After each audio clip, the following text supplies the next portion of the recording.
కూడా సమాజంలో మరి శాంతియుతమైనటువంటి వాతావరణం లేకుండా పోతుంది. కలుషితంగా మనము చెట్లను నరకడమే కాకుండా దేవాలయాలను కూడా మనం అభివృద్ధి చేయకుండా దేవాలయంలో పనిచేసే అర్చకుడు ఇట్లాంటి మెతక వైఖరిలో ఉన్నటువంటి అర్చకులను కొట్టడం ఎంతవరకు సమంజసం అని చెప్పి నేను ప్రశ్నిస్తూ ఉన్నాను.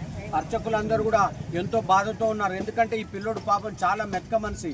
అయితే అతన్ని తీసుకొని దాడి చేసి హిజ్రాలందరూ కలిసి ఏకదాటిగా మూకుమ్మడిగా దాడి చేయడం వల్ల స్పృహ తప్పి ఆ విధంగా వస్తే 10 మంది కలిసి ఆయన వేసుకొని ఇక్కడ పోలీస్ స్టేషన్ దగ్గరికి తీసుకురావడం జరిగింది.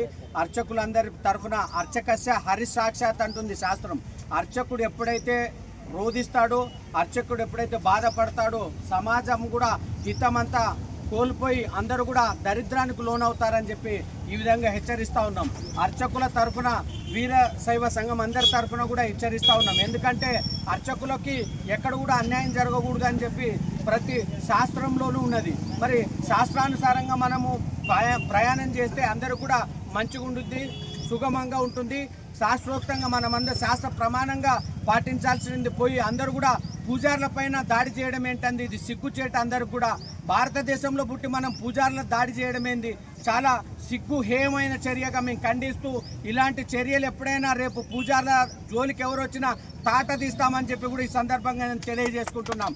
ఎందుకంటే అర్చకుడు అంటేనే హరి అంటుంది శాస్త్రం.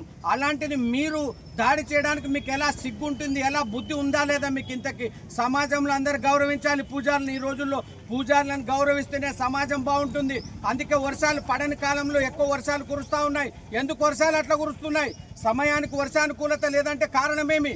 పూజారులని హింసించడం వల్ల, పూజారులని ఈ విధంగా చేయడం వల్లనే మీకు ఇలాంటి గతి పడతా ఉంది. సమాజం అందరికి కూడా హెచ్చరిస్తున్నాం. పూజారుల తరఫున అందరి తరఫున మా గోడు వెళ్ళబోసుకుంటున్నాం. ఇది మా బాధ కాదు, మీ అందరికి శాపంగా వస్తుంది రేపు భవిష్యత్తులో. ఎందుకంటే అర్చకుడు ఎప్పుడు కూడా బాధపడకూడదు.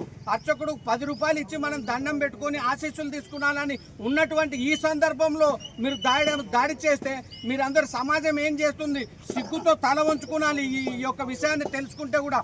కాబట్టి అందరికీ ఖబర్దార్, పూజారుల జోలికి వస్తే మేము దేనికైనా సిద్ధమే. భగవంతుడికి ఒకటే చెప్తాం, సర్వే జనాహ సుఖినో భవంతు అని. అందరూ బాగుండాలి, అందులో మేముండాలని. అర్చకులు ఎప్పుడు కూడా సమాజ హితం కోరుతుంది. ఎందుకంటే అందరూ బాగుంటే వాళ్ళు 10వ 11వ ఇచ్చి అర్చకులను ఆదుకుంటారు అనే ఉద్దేశంతోనే అర్చకుడు ఆ విధంగా చేస్తాడు. కాబట్టి అర్చకుల జోలికి ఎవరు వచ్చినా కూడా తాట తీస్తామని మళ్ళొక్కసారి హెచ్చరిస్తూ ముగిస్తున్నాం. జై శ్రీమన్నారాయణ.